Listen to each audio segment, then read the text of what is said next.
Mary Bell, the 11-year-old killer. Mary Bell was just 10 years old when she committed her first murder. With her big eyes, short haircut, and school uniform, she looked like any other child growing up in 1960s Newcastle. But beneath her seemingly innocent exterior was something far more sinister. On May 25, 1968, the day before her 11th birthday, Mary strangled 4-year-old Martin Brown. The crime scene showed no signs of forced entry, and authorities were baffled. They initially believed it was a tragic accident, but it wasn't. Mary had killed Martin with her bare hands. Days later, she broke into a nursery school with her friend Norma Bell and left behind a chilling message scrawled on the wall: "I kill so that I may come back." Still, no one suspected her. Then, 2 months later, Mary struck again. She and Norma lured 3-year-old Brian Howe to a secluded area. There, Mary strangled him, mutilated his body with scissors, and carved an M into his stomach.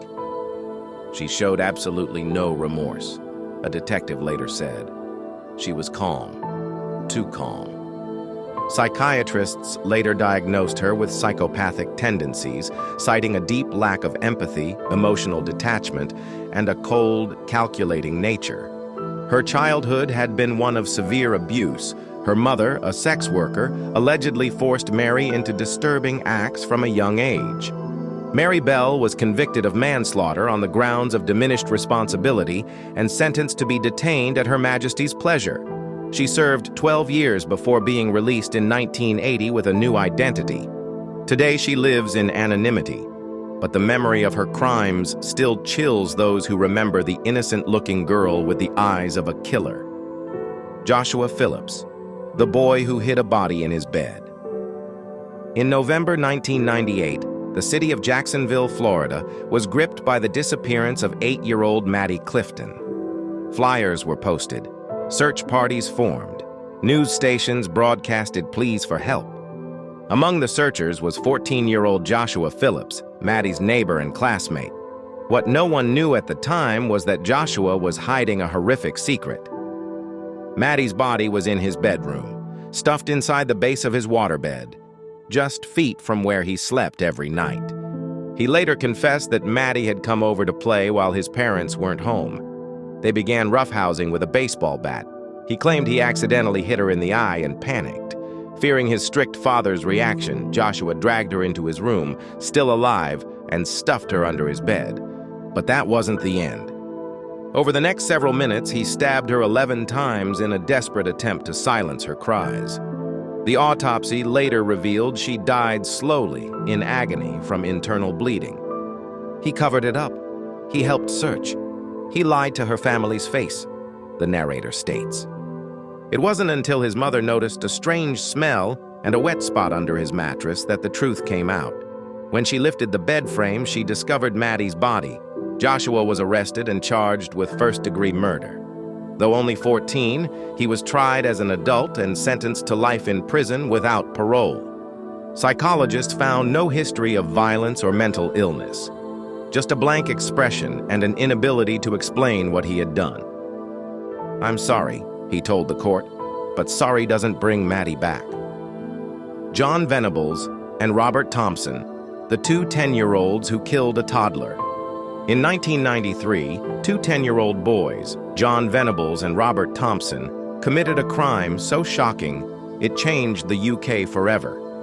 They skipped school one day and wandered a busy shopping mall in Liverpool. CCTV footage captured them leading 2-year-old James Bulger away from his mother. What followed was nearly 2 hours of horror. They walked James for over 2 miles. Along the way, they taunted him, slapped him, and ignored his crying. Dozens of people saw them and assumed James was their younger brother. Eventually, they led him to a desolate railroad track. There, the boys began a brutal attack. They threw paint in James's eye, kicked him repeatedly, hit him with bricks, and finally dropped a 22-pound iron bar on his head. Then they laid his body on the tracks in hopes of making his death look like an accident. They were 10 years old, the narrator emphasizes. But what they did was calculated, sadistic, and utterly without remorse. Their arrest stunned the country. They became the youngest convicted murderers in British history. During the trial, both boys cried, but the evidence was overwhelming. They were sentenced to be detained until age 18. In 2001, both were released under new identities. One of them, John Venables, would go on to reoffend. Mary Bell, Joshua Phillips, John Venables, and Robert Thompson. They weren't monsters in masks. They weren't grown men with a history of violence. They were children, smiling, quiet, even helpful. But behind their young faces lay something disturbingly cold, a lack of empathy, a complete detachment from the pain they caused. These cases challenge everything we think we know about innocence.